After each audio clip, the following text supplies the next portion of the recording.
In this video, we will demonstrate how to use an FT555 FloTech Truck Tester.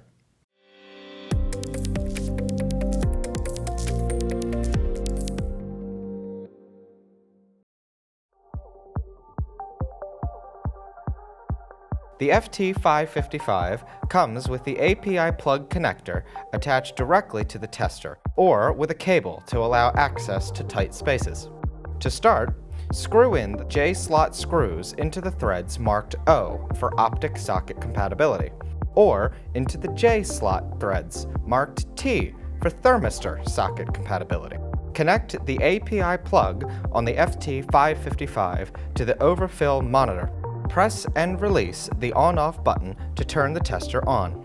Upon startup, the battery health status is displayed in bars. Make sure the low battery warning isn't active before starting the test. To enable the screen backlight, press and hold the on-off button.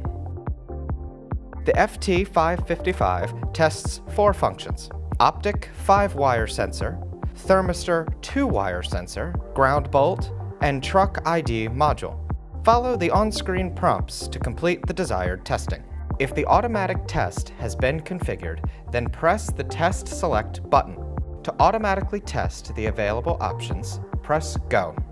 The tester will walk the user through all the tests.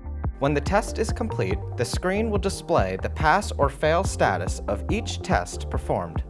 To run tests individually, press the Test Select button until the desired test option appears on the screen. Press the Go button to start the test.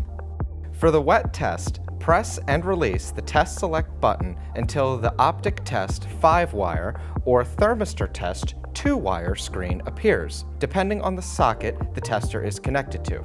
Press and release the Wet Test button to begin. On straight systems, wet test a compartment and listen for a number of beeps corresponding to the compartment that was wetted. The display will also indicate the compartment number of the wet sensor. Continue testing each compartment. On systems using an onboard monitor, the tester will only show sensor 1 wet when any sensor becomes wet. If you have any questions, comments, or concerns, please contact us at dixonvalve.com. Be sure to like this video, and don't forget to subscribe to our YouTube channel.